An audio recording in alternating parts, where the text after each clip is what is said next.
وہ ہماری اکلوتی بیٹی ہے وغیرہ وغیرہ۔ آپ بتائیں شوہر ہونے کے ناطے میرا کیا حق بنتا ہے تو جس کا وہ بچہ پیدا کر رہی ہے؟ ہوش میں آؤ بیٹا، ایسی کوئی بات نہیں ہے۔ فی الحال کے لیے جو تمہارے ابو کہہ رہے ہیں وہی کرو۔ کیا چاہتے ہیں ابا؟ میں نے اماں سے پوچھا۔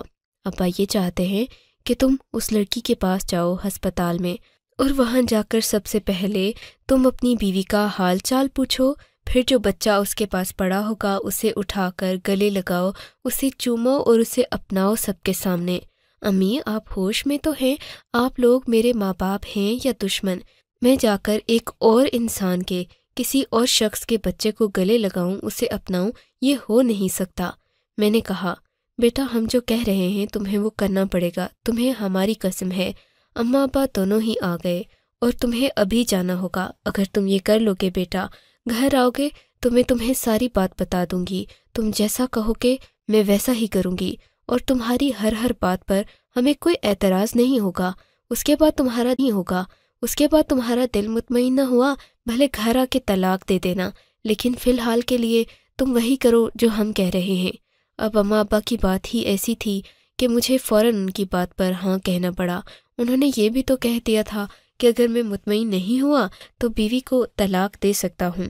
سو میں نے کہا کہ ٹھیک ہے، میں آپ کے کہنے پر اسے ملنے کے لیے چلا جاتا ہوں۔ یوں میں گھر سے نکلا اور آدھے گھنٹے سے پہلے ہسپتال میں پہنچ گیا۔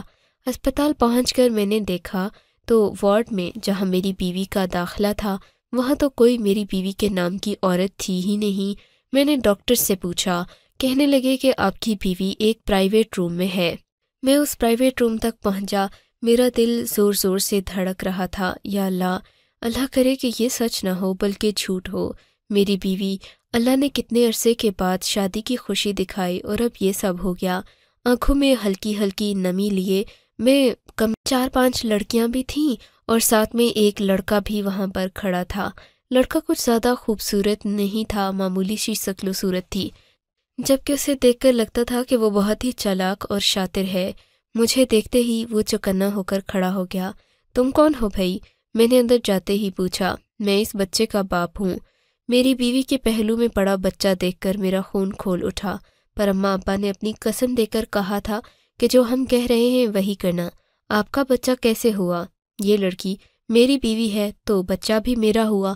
میں نے کہا تو وہ آدمی شاطرانہ انداز میں مسکرا کر بولا، اچھا یہ کیسے ہو گیا؟ اتنا پیار ایک ہی رات میں؟ میری بیوی نے ضرور نگین نے آپ پر کوئی جادو کیا ہوگا۔ یہ کہہ کر وہ مسکرانے لگا اور پھر اس نے مجھے دھکا دے کر کمرے سے باہر نکالنے کی کوشش کی۔ میں کمرے کے باہر آ کر کھڑا ہو گیا۔ اس صورتحال سے کیسے نپٹوں سوچنے لگا کہ امی ابا کو فون کر کے ساری صورتحال بتا دیتا ہوں کہ محترمہ کا عاشق اپنا بچہ لینے کے لیے بھی آ گیا ہے۔ لیکن پھر مجھے اماں کی قسمیں یاد آ گئیں۔ میں واپس کمرے میں آیا۔ میں نے کہا اگر یہ بچہ آپ کا ہے تو آپ اسے لے جائیے، میں اپنی بیوی کو واپس اس کے گھر لے کر جاؤں گا، کیونکہ میری بیوی ہے، میری عزت ہے۔ میں نے نکاح کیا ہے اور نکاح کا رشتہ اتنا کمزور نہیں ہوتا کہ اسے ایک جھٹکے میں توڑ دیا جائے۔ ویسے بھی میں اپنی بیوی سے بہت محبت کرتا ہوں۔ میری بات سن کر اس کا رنگ فک ہو گیا۔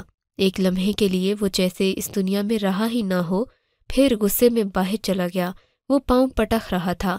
میری بیوی کی آنکھوں سے آنسو نکل رہے تھے۔ میں نے اس بچے کو اٹھا کر دوسری طرف رکھا تھا جہاں پر ایک آیا کھڑی تھی۔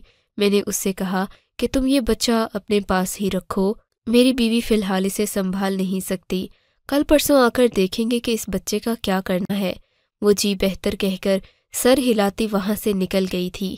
اب تو مجھے بھی لگ رہا تھا کہ جو کچھ بھی ہوا ہے وہ بس ایک نصیب کا کھیل ہے، ورنہ اتنی خاندانی لڑکی نے اتنی نیچ حرکت کی یہ کیسے ہو سکتا تھا۔ جب ہم لوگ گھر پہنچے تو اماں ابا میرے سامنے ہی کھڑے تھے۔ میری بیوی ٹھیک ٹھاک چل رہی تھی، اس کے کسی بھی انداز سے ایسا نہیں لگتا تھا کہ اس نے کسی بچے کو جنم دیا ہو، بلکہ اس نے تو شادی والا جوڑا ہی پہن رکھا تھا۔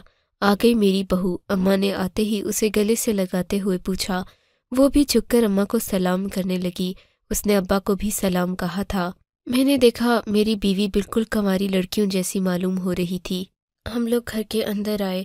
میری بیوی کو اماں نے بہت اچھے سے اپنے پاس بٹھایا۔ مجھے اماں ابا سے اس وقت بہت نفرت ہو رہی تھی کہ شاید اماں ابا امیر بہو کے لالچ میں آ کر اس کے ساتھ بلا وجہ کا اچھا رویہ اختیار کر رہے ہیں، جو کہ ان کو کرنا بھی نہیں چاہیے۔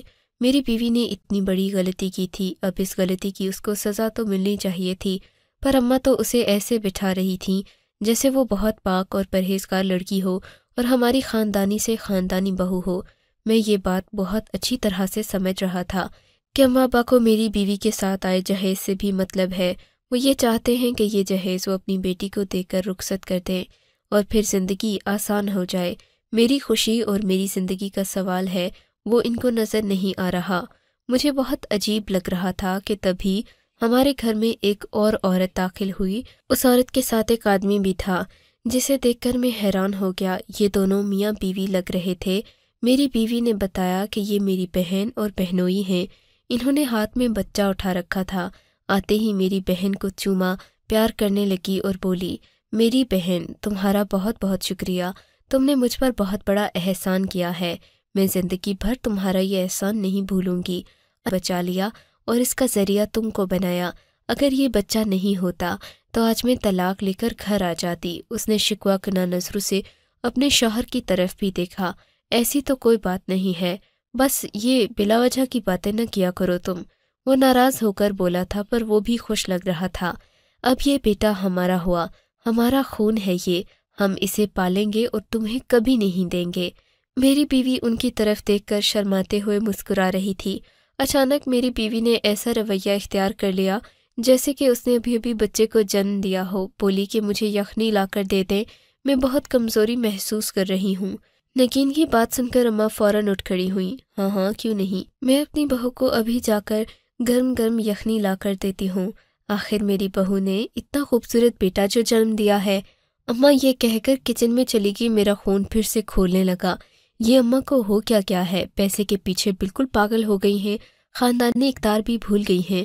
میں بھی اماں کے پیچھے پیچھے کچن میں آ گیا۔ میں نے کہا، اماں آپ کا دماغ تو خراب نہیں ہو گیا؟ حرام کا بچہ پیدا کرنے پر آپ اسے بہو بہو کہہ رہی ہیں، اور خون اولاد، یہ کیا تماشا ہے؟ آپ نے مجھے کہا تھا کہ جب میں آؤں گا تو آپ مجھے ساری بات بتائیں گی۔ ہاں ہاں بیٹا بتاؤں گی، میں کون سا بھاگ رہی ہوں، تم تھوڑا صبر کرو، ان لوگوں کو جانے دو، میں تمہیں ساری بات بتاتی ہوں۔ وہ بات جاننے کے بعد اگر تمہارا دل مطمئن نہ ہوا تو ان کے پیچھے پیچھے اپنی بیوی کو بھی بھیج دینا۔ اچھا ٹھیک ہے۔ میں اپنے دانت پیس کر رہ گیا تھا، 1-2 گھنٹے کی مزید بات تھی، پھر بیوی کا فیصلہ بھی ہو جانا تھا۔ میں نے خاموشی اختیار کر لی۔ باہر آیا تو سب لوگ میری بیوی کو بڑی اچھی نظر سے دیکھ رہے تھے، جیسے اس نے کوئی کارنامہ کر دیا ہو۔ مجھے سمجھ نہیں آتی تھی کہ میں زندگی میں کیا غلطی کر بیٹھا ہوں جس کی وجہ سے اتنا بڑا عذاب میرے سر پر پڑ گیا ہے۔ اس بچے کی طرف دیکھ کر مجھے گھن آ رہی تھی۔ خیر وہ لوگ تقریباً 15-20 منٹ کے بعد وہاں سے نکل گئے۔ میں نے بھی خدا کا شکر ادا کیا کہ اب میں اپنی بیوی کو طلاق دے کر اس چیپٹر کو ہمیشہ کے لیے اپنی زندگی سے ختم کر دوں گا۔ پر پھر اماں نے جو کچھ مجھے سنانا شروع کیا اس نے میرا دل نرم کر دیا۔ بیٹا ہماری بات غور سے سنو، اماں نے مجھے اپنے سامنے بٹھاتے ہوئے کہا۔ ان کی بہو یعنی میری بیوی نگین بھی ہمارے سامنے ہی بیٹھی ہوئی تھی۔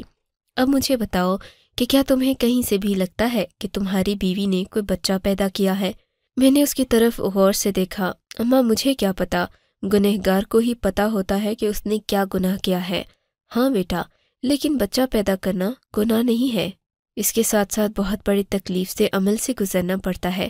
تمہیں اپنی بیوی کے چہرے سے، اس کی صحت سے کہیں سے بھی معلوم ہو رہا ہے کہ یہ امید سے تھی اور اس نے ابھی 2.5 کلو کا بچہ پیدا کیا ہے؟ نہیں اماں، مجھے لگتا تو نہیں ہے، نہیں سکتا، اور اس نے اپنے منہ سے کہا تھا کہ میرا بچہ پیدا ہونے والا ہے۔ میں غصے میں اٹھ کر کھڑا ہو گیا۔ اچھا بیٹا بیٹھو، ہم تمہیں ساری بات بتائیں گے۔ دراصل وہ بچہ اس کا نہیں تھا، جو تمہاری بیوی نے بچہ پیدا کیا وہ اس کا نہیں تھا۔ اماں نے ایک ایک لفظ چباتے ہوئے کہا تھا۔ اماں میں بیوقوف نہیں ہوں، آپ کہیں گی کہ یہ پاک باز ہے تو میں مان لوں گا، میں نے تنزیہ انداز میں کہا تھا۔ بیٹا ابھی تم اس عورت سے تو ملے تھے نا جو تمہیں یہاں پر دکھی تھی؟ چلو نگین تم اپنی زبانی ہی اسے سنا دو کہ کیا بات تھی، تاکہ اس کا دماغ ٹھنڈا ہو۔ بہت ہی گرم مزاج کا بیٹا ہے میرا، اماں نے میری طرف دیکھ کر کہا تو نگین شروع ہوئی۔ میں جانتی ہوں کہ آپ کو یہ سب بہت برا لگا ہوگا، کوئی بھی شوہر ایسی چیز برداشت نہیں کر سکتا، لیکن آپ نے بہت بڑا ظرف دکھایا۔ مجھے سمجھ نہیں آتا کہ میں یہ بات کہاں سے شروع کروں۔ میں چھوٹی سی تھی جب میری بڑی بہن کی شادی ہو گئی۔ مجھے اپنی بڑی بہن سے زیادہ عزیز اس دنیا میں کچھ بھی نہیں ہے۔ اماں بھی اکثر بیمار رہتی تھیں۔ میں نے زیادہ وقت اپنی بڑی بہن کے ساتھ گزارا ہے۔ کہتے ہیں کہ بڑی بہن ماں کے جیسی ہوتی ہے، اور میرے ساتھ بھی ایسا ہی ہوا تھا۔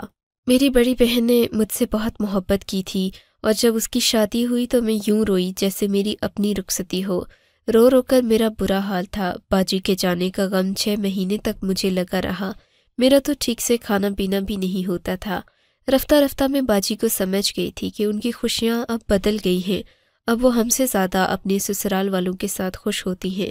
تبھی میں نے ان کا ساتھ دینا شروع کر دیا تھا، پر ان 2 سالوں میں اللہ نے باجی کو اولاد سے نہیں نوازا تھا۔ ایک دن 2 سال بعد وہ گھر آئیں تو ان کا چہرہ اجڑا ہوا لگ رہا تھا۔ لگتا تھا جیسے زندگی نے انہیں بہت بڑا سبق سکھا دیا ہو۔ اور پھر انہوں نے کہا کہ ان کی ساس اس بات پر اعتراض کر رہی ہے کہ ان کے ہاں ابھی تک اولاد پیدا کیوں نہیں ہوئی۔ میں نے باجی کو بٹھایا، آنسو تھے۔ میں نے کہا، ہم اس سارے مسئلے کا حل نکال لیں گے، آپ بالکل فکر نہیں کریں۔ باجی کو یقین نہیں آ رہا تھا کہ اس مسئلے کا کوئی حل بھی ہو سکتا تھا۔ میں نے کہا، آپ اپنے شوہر سے کہیں کہ ہم کوئی بچہ گود لے لیتے ہیں۔ میری بہن نے کہا کہ ٹھیک ہے، میں اس سے یہ بات کروں گی۔ لیکن باجی کے شوہر نے عجیب شرط رکھ دی۔ کہنے لگے کہ ہم بچہ کسی سے گود نہیں لے سکتے۔ ہاں، اگر تمہارے خاندان میں کوئی بچہ ہو جو تمہارا ہی خون ہو تو پھر میں سوچ سکتا ہوں، اس کے علاوہ میں کسی کا بچہ کسی غیر کا بچہ لے کر نہیں پال سکتا۔ پہلے باجی نے اپنی دیورانی جٹھانی کی طرف دیکھا، پر وہ تو ہوتی ہی ناگن جیسی فطرت کی ہے، انہیں کیا کہا جا سکتا تھا۔ ان لوگوں نے تو صاف انکار کر دیا کہ ہم اپنا بچہ تمہیں نہیں دیں گے۔ تبھی باجی نے کہا کہ اب کیا کروں؟ میرے بہنوئی کو یہ بھی امید نہیں تھی کہ میکے کی طرف سے میری بہن کو اس معاملے میں کسی قسم کی مدد ملے گی، کیونکہ ظاہر ہے میں اس وقت کم عمر تھی اور کوئی ایسا معاملہ تھا نہیں جس سے میری بہن کو اولاد مل سکتی۔ تبھی میں نے ابا پر زور دینا شروع کیا کہ آپ میری منگنی یا نکاح کر دیں۔ ابا میری بات کو سمجھتے تھے۔ انہوں نے آپ لوگوں کا رشتہ ڈھونڈا، آپ لوگ اچھے، شریف اور خاندانی لگے، تو ابا نے یہ رشتہ جوڑ دیا۔ میں مانتی ہوں مجھ سے بہت بڑی غلطی ہوئی، مجھے شادی کی رات ایسا نہیں کرنا چاہیے تھا۔ خیر، جب آپ کے ساتھ نکاح ہو گیا تو میں نے اپنی بہن اور بہنوئی کے سامنے یہ ظاہر کرنا شروع کر دیا کہ میں امید سے ہوں، کیونکہ ہم ایک دوسرے سے مل جل چکے ہیں۔ میری بہنوئی کو اس بات پر کوئی اعتراض نہیں ہوا، اور میری بہن کو بھی کیا اعتراض ہونا تھا۔ میں نے ان سے وعدہ کیا کہ یہ بچہ میں انہیں دوں گی، لیکن اصل میں کہاں امید سے تھی۔ آپ کو تو پتہ ہے کہ ہم نے تو بمشکل ایک دوسرے کا چہرہ دیکھا تھا، پر کیونکہ میرا بہنوئی کسی اور کی اولاد کو پالنا نہیں چاہتا تھا تو میں نے یہ جھوٹ بول دیا کہ یہ بچہ ہمارا ہے۔ پھر میں نے ہسپتال میں جا کر اتنا بڑا ناٹک کیا۔ یہ بات میری بہنوئی اور بہن کو بھی پتہ چلی کہ میں شادی کی رات ہسپتال گئی ہوں، جبکہ شادی میں آئے سبھی مہمانوں نے بھی اسی بات پر زور دیا۔ جب یہ بات ہر جگہ پھیل گئی تو بہنوئی کو یقین ہو گیا کہ یہ وہی بچہ ہے جس کے ساتھ میں امید سے تھی۔ بس پھر کیا تھا، میرے بہن بہنوئی فوراً وہاں پہنچے۔ انہوں نے اس بچے کو اپنے ہاتھوں میں لے لیا اور پھر وہ اسے لے کر چلے گئے۔ میرے ابا کو بھی میری اس بات پر بہت بڑا دھچکا لگا تھا، انہیں شاید دل کا دورہ پڑ جاتا۔ خدا کا شکر کہ آپ کے امی ابا نے عین وقت پر مسئلے کو حل کر لیا، ورنہ تو میری زندگی جہنم بن جاتی۔ میں کہاں جاتی اور کیا کرتی؟ میں نے آپ کے بارے میں بہت تعریفیں سن رکھی تھیں۔ میں نے سنا تھا کہ آپ بالکل بھی غصے والے نہیں ہیں، لیکن جب آپ کا رویہ دیکھا پھر میں سوچنے لگی کہ کیا پتہ آپ بھی باقی مردوں جیسے ہوں، اور پھر آپ مجھے طلاق دے دیں یا اس معاملے کے بعد مجھ پر یقین نہ کریں۔ کا یقین آزمانے کے لیے میں نے ہسپتال میں سے ہی ایک لڑکے کو بلایا، اپنے کمرے میں اسے کھڑا کیا، اسے یہی کہا کہ وہ آپ سے کہے کہ میں اس بچے کا باپ ہوں، تاکہ میں آپ کے صبر کا امتحان ایک بار ہی لے لوں، مجھے پتہ چل جائے کہ آپ مجھے اس سب کے بعد سچ بتانے پر قبول کریں گے یا نہیں، یا ساری زندگی مجھے تانے دیتے رہیں گے۔ اس لیے میں نے چھوٹا سا امتحان آپ کا بھی لیا، ورنہ مجھے کیا ضرورت تھی خود پر اتنا بڑا الزام لینے کی۔ اب اگر آپ نے مجھے معاف کر دیا ہو تو ہم اپنی زندگی نئے سرے سے شروع کر سکتے ہیں، ورنہ میں آپ کے کسی بھی فیصلے کے لیے تیار ہوں۔ میری بیوی نے سر جھکا لیا۔ مجھے غصہ تو بہت آیا تھا، لیکن ہسپتال میں موجود اس لڑکے نے جو کچھ کہا تھا وہ مجھے کچھ گڑبڑ لگ رہی تھی۔ میں نے اپنی بیوی سے اس وقت تو کچھ نہیں کہا۔ ہسپتال میں جا کر میں نے اس لڑکے کی تفتیش کروائی۔ پتہ چلا کہ وہ تو وہیں پر ہوتا ہے، کبھی اس کا کسی لڑکی کے ساتھ چکر نہیں رہا، نہ اسی حرکتوں میں ملوث ہے۔ مجھے اپنی بیوی پر یقین آ گیا۔ اس کے بعد میں نے نئے سرے سے زندگی شروع کی۔ اب ماشاءاللہ ہماری اپنی ایک اولاد ہو چکی ہے۔ مجھے اپنے بیوی بچوں سے بہت پیار ہے، لیکن ساتھ ہی ساتھ مجھے اس بات کی بھی خوشی ہے کہ میری بیوی کے صبر اور ہمت کی وجہ سے اس کی بہن کا گھر بھی بسا رہا، اجڑا نہیں۔ آپ کو اگر یہ کہانی اچھی لگی ہے تو اس ویڈیو کو لائک کیجیے اور اس طرح کی مزید کہانیاں سننے کے لیے ہمارے چینل کو ضرور سبسکرائب کیجیے۔ کہانی سننے کا شکریہ۔ آپ سے ملاقات ہوگی اگلی ویڈیو میں، تب تک کے لیے اللہ حافظ۔